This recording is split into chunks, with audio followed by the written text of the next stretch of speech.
Olá, sétimo ano, tudo bem com vocês? Hoje, terça-feira, dia 14 de abril de 2020. Mais uma terça-feira que o Senhor nos concedeu. Você já agradeceu a Deus pelo dia de hoje? Se não, agradeça. Semana passada foi nossa primeira aula virtual. E aí, acessaram lá direitinho a aula? Fizeram os exercícios? Espero que sim, hein? E vamos dar início à nossa aula de hoje. Então, eu ensino daqui e vocês aprendem daí. Pegue o livro e o caderno. E vamos dar início aos conteúdos de hoje. Hoje nós vamos aprender um pouquinho sobre o grafismo indígena e sobre o artista Federico Uribe. Esses conteúdos, eles estão todos aqui no nosso livro, nas páginas 22, 23 e 24. Então, abra na página 22.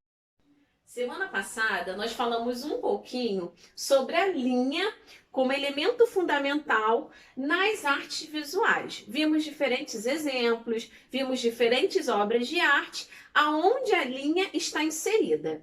E agora nós vamos ver um pouquinho em outras artes também, como na arte rupestre.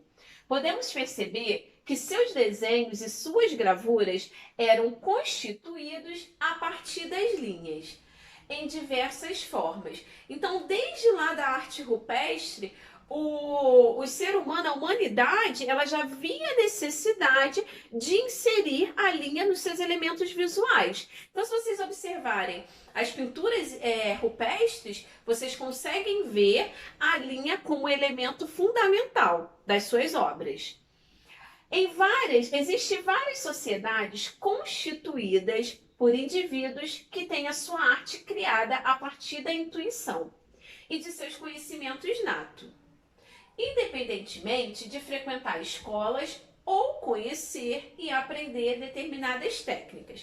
O que acontece? Existem muitas pessoas que têm um talento incrível, mas que infelizmente não conseguiram frequentar uma escola técnica ou fazer uma graduação. E nem por isso eles deixam de fazer a sua arte. São conhecidos como os artesãos. E a sua arte é denominada arte popular. Então nós podemos ver muitos artesãos e muita arte popular espalhadas pelo nosso Brasil. Entre esses indivíduos estão os chamados artesãos, que eu falei agora. Aquela pessoa que tem um talento incrível, porém não tem uma formação acadêmica. Pessoas que produzem objetos a partir de suas habilidades manuais com auxílio de instrumentos e com isso transformam a matéria-prima em artesanato. Eu fui alguns anos atrás em Goiás e lá eu pude perceber que a matéria-prima que predomina lá é o capim dourado. Então os artesãos de lá das cidades, das pequenas cidades, de municípios, eles utilizam dessa matéria-prima para ter a sua renda financeira. Eles dependem do seu artesanato. Muitas famílias sobrevivem apenas da sua arte. Então lá eu consegui encontrar diferentes objetos, desde utensílios de casa, como cestas, mas também como objetos acessórios, como um brinco, uma pulseira, bolsa. Então eles utilizam da matéria-prima para fazer as suas obras de arte. Geralmente, a criação do artesanato reflete a cultura na qual o indivíduo que o produz está inserido. Então, se você vai numa localidade onde a cultura que predomina lá é uma cultura mais indígena, você vai encontrar objetos, você vai encontrar acessórios, você vai encontrar arte popular com as características das artes indígenas, como acessórios mais com penas, com sementes, usando a palha e outros elementos retirados da natureza.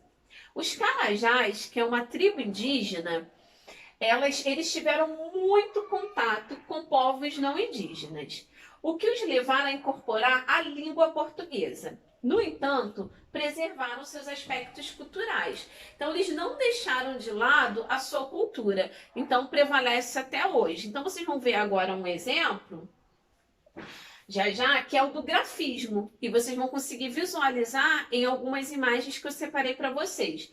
Mas o que é o grafismo? O grafismo é o conjunto criado pela construção ordenadas de formas e cores. Então, o grafismo é um conjunto composto por formas e cores. E o povo Carajá é possível perceber as linhas em suas mais variadas formas. Então, vocês vão ver agora em objetos, né, que são as bonecas Carajás, reconhecidas desde 2012 como Patrimônio Cultural do Brasil.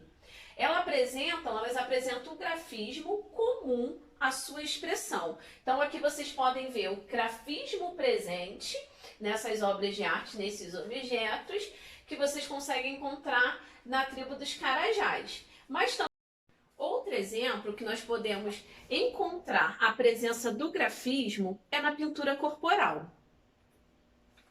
As pinturas corporais eram feitas nos rituais indígenas, né? As mulheres são responsáveis pelas pinturas corporais que se diferenciam de acordo com a idade e com o sexo. Então não tem um padrão de pintura. Ela se diferencia de tribo para tribo, mas também quem pinta são as mulheres e depende muito da idade e do sexo. Se é masculino ou se é feminino. Isso varia muito de cada tribo indígena.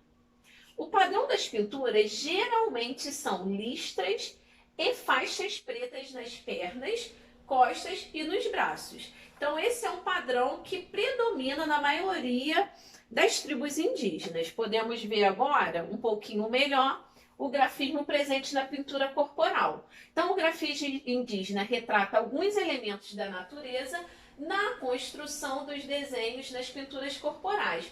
Mas quais são os pigmentos que eles utilizavam para essas pinturas?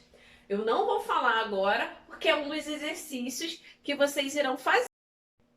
Agora nós vamos falar um pouquinho sobre o artista Federico Uribe. Ele é um artista magnífico que faz obras assim espetaculares. Ele é um artista conhecido por usar cabos elétricos, lápis e teclas de piano ao invés de riscos dos lápis, né, do lápis ou da tinta. Então, ao invés de usar o modo tradicional que muitos artistas usam, que é o uso da tinta ou do risco do lápis, ele usa outros materiais, outras matérias-primas. E aqui tem essa obra de arte dele que eu separei para vocês, que é incrível, um espetáculo, que ele utiliza teclas do piano e também o lápis de cor para compor essa obra. Então vale a pena vocês depois pesquisarem um pouquinho mais e visualizarem todas as outras obras dele, que vocês vão ficar encantados como esse artista ele é criativo e talentoso. Enfim, hoje nós aprendemos um pouquinho mais sobre a linha presente em outras culturas, vimos também o grafismo presente na arte indígena e agora é hora de pôr em prática todos esses conteúdos que nós aprendemos na aula de hoje. Então, abra o seu livro na página 24, que eu vou explicar o exercício de hoje. 1. Observe as formas geométricas dos objetos na sala da sua casa. Quais são os que mais se repetem? E quais existem em menos quantidade? Aqui em casa, a que mais repete é a forma retangular. E a que menos está presente é a forma oval.